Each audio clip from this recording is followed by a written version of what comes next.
తెలంగాణ విడిపోయిన సమయంలోనే కానీ గత వైసీపీ ప్రభుత్వంలో కానీ తమకు ఇబ్బందులు లేవని ఇప్పుడు మాత్రం తెలంగాణ రాష్ట్రానికి చెందిన భక్తులపై వివక్ష చూపుతున్నారంటూ తిరుమల తిరుపతి దేవస్థానంపై మాజీ మంత్రి బీఆర్ఎస్ నేత శ్రీనివాస్ గౌడ్ సంచలన ఆరోపణలు చేశారు. దీనిపై టీటీడీ చైర్మన్ సీరియస్ గా స్పందించారు. గురువారం ఉదయం శ్రీవారిని దర్శించుకున్న తర్వాత మీడియాతో మాట్లాడిన మాజీ మంత్రి శ్రీనివాస్ గౌడ్ తెలంగాణకు చెందిన భక్తులపై తిరుమలలో వివక్ష చూపుతున్నారని సంచలన ఆరోపణలు చేశారు. తెలంగాణలో పుట్టిన ప్రతి బిడ్డ శ్రీవారిని దర్శించుకొని తలనీలాలు సమర్పించుకుంటారని అన్నారు. ఇదే సమయంలో గతంలో ఏపీ తెలంగాణ విడిపోయిన సమయంలో తెలంగాణ భక్తులకు కొండపై అన్ని రకాల సౌకర్యాలు కల్పించేవారని, అప్పట్లో ఎలాంటి వివక్ష చూపించలేదని, వైసీపీ హయాంలో కూడా ఎటువంటి వివక్ష లేదని, అయితే ఈ మధ్య కాలంలో మాత్రం తెలంగాణ భక్తులపై తిరుమలలో వివక్ష చూపుతున్నారని ఆరోపించారు.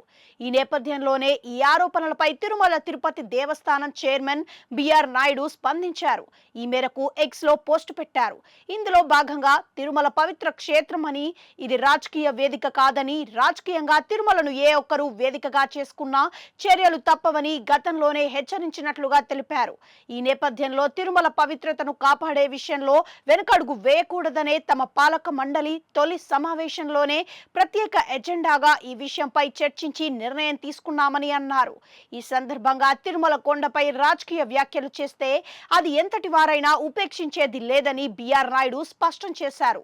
ఈ సందర్భంగా ఇటీవల తెలంగాణకు చెందిన ఒక నేత తిరుమల వేదికగా రాజకీయ వ్యాఖ్యలు చేయడాన్ని తీవ్రంగా పరిగణిస్తున్నట్లుగా తెలిపిన టీటీడీ చైర్మన్ అతనిపై చర్యలకు ఆదేశిస్తున్నట్లుగా పేర్కొన్నారు.